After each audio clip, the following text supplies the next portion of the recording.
शेतकरी मित्रांनो नमस्कार.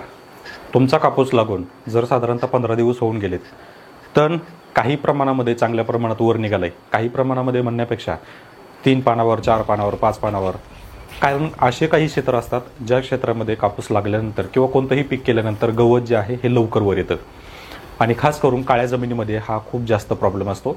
किंवा ज्या क्षेत्राची मशागत उन्हाळ्यामध्ये उशीर झाली अशा क्षेत्रामध्ये सुद्धा तण जे आहे हे लवकर उतरतं. मग कापूस पिकामध्ये तुमची सुद्धा तीच परिस्थिती आहे का? असेल तर आपण आज पाहणार आहोत त्या कापूस पिकासाठीचं तण नियंत्रण. कोणतं तणनाशक वापरलं पाहिजे? कारण जे ठराविक कापूस पिकासाठी तणनाशक आहेत हे मोठ्या तणावर काम जास्त करत नाही म्हणण्यापेक्षा त्यांचा काही इफेक्ट होतच नाही. मग ते करण्यापेक्षा एकतर आपल्याला बैल मशागत परवडते. आता काही शेतकऱ्यांकडे बैल मशागत नसते किंवा त्यांचं वेळेवर बैल भेटत नाही.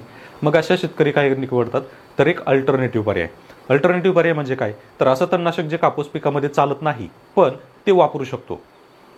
तर अशाच तणनाशकांची आज आपण माहिती पाहणार आहोत, ज्याच्यामध्ये मी तुम्हाला 2 तणनाशकं सांगणार आहे, 2 किंवा 3, जे तुम्हाला कापूस मोठं झाल्यावर तुम्ही वापरू शकता किंवा छोटा असताना एक साधारणतः ज्याच्यामध्ये तुम्ही त्याला झाकून ठेवू शकता किंवा त्याच्या वर पिशवी टाकू शकता किंवा वारं शांत असेल तर तुम्ही त्याची फवारणी करून मधलं जे काही तण आहे हे नियंत्रित करू शकता. तर याचीच माहिती आपण आजच्या व्हिडिओमध्ये पाहणार आहोत. तर स्वागत आहे मित्रांनो ग्रीन गुड ॲग्री यूट्यूब चॅनलमध्ये.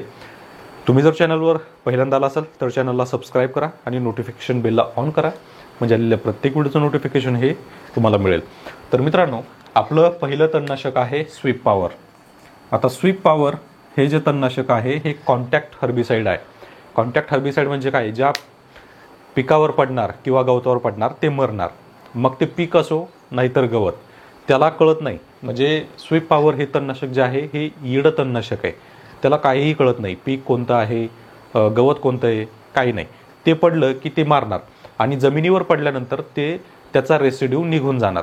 म्हणजे जर तुम्ही कपाशी झाकून ठेवली किंवा कपाशीवर उडू जर दिलं नाही तर कपाशीला काहीच होणार नाही. काहीच म्हणजे काहीच नाही. एक स्पॉटसुद्धा त्याचा येणार नाही. म्हणजे याची वाफ होत नाही. याचा रेसिड्यू जमिनीवर पडल्या लगेच न्यूट्रल होऊन जातो. म्हणून याला कॉन्टॅक्ट हर्बिसाईड म्हणतात आणि याचा रेसिड्यू आपल्याला आपल्या पिकामध्ये दिसत नाही. म्हणून याचा रेसिड्यू न्यूट्रल झाला असं आपण त्याला म्हणतो आणि हे आपण आपल्या कापूस पिकामध्ये वापरू शकतो. कापूस पिकामध्ये वापरताना स्वीप पॉवरचा साधारण 100 ml डोज आहे. 100 ml वापरलं तरी चालेल, पण त्याच्यामध्ये pH बॅलन्सर वापरायला विसरू नका. जर तुमच्याकडं पाणी बोरवेलचं असेल किंवा नदीचं असेल तर मात्र 150 ml वापरा. त्याच्यासोबत 1 लिंबू पिळून त्याच्यामध्ये टाका. म्हणजे काय होईल की ते जे काही अल्कलाईन झालेलं आहे ते ॲसिडिकमध्ये त्याचं रूपांतर होईल, म्हणजे pH त्याचा कमी होईल आणि तिथं रिझल्ट तुम्हाला चांगला पाहायला मिळेल. आता दुसरं कोणतं तणनाशक आहे तर दुसरं आहे ग्लायसेल किंवा ज्याला राऊंडअप म्हणतो. ग्लायफोसेट 71% किंवा 41% असा त्याचा कंटेंट असतो. तर आता याच्यामध्ये ग्लायसेल वापरताना लक्षात घ्या, ग्लायसेल वापरताना काही प्रमाणामध्ये म्हणजे 2, 4, 5% कापूस पिकाला वाफ लागण्याची शक्यता असते. त्यामुळे काय करायचे तर आपलं जे कापूस पीक असेल या कापूस पिकाला झाकून ठेवा. दुसरा पर्याय नाही आहे. मग तुम्हाला रिस्क घ्यावी लागेल. कारण काही शेतकरी म्हणतात एवढं कोण टाकतं का? तर त्याच्यासाठी टाकावंच लागतं. नाही टाकलं तर मग तिथं मात्र तुमचे 3-4 क्विंटल असेच गेले म्हणून समजा. मग तुम्हाला 3-4 क्विंटल कापूस गमवायचा आहे की एक 2-3 दिवस लेबरला थोडासा त्रास द्यायचा आहे. तर हे ठरवून आपल्याला ग्लायसेल या तणनाशकाचा सुद्धा आपण वापर करू शकतो. मुळात स्वीप पॉवर असल्यामुळं ग्लायसेलची काही गरज नाही आहे, परंतु काही शेतकरी वापरतात, ग्लायसेल वापरतात, राऊंडअप वापरतात.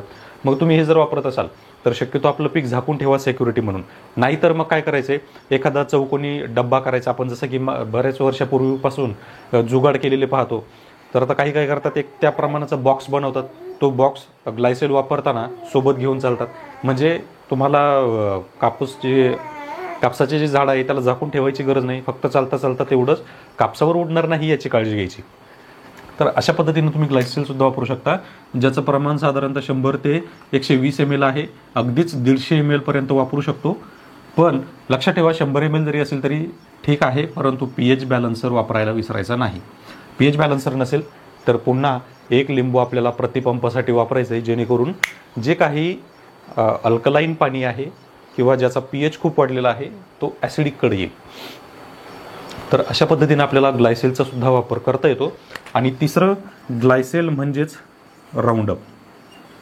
राऊंडअपचा सुद्धा वापर करता येतो.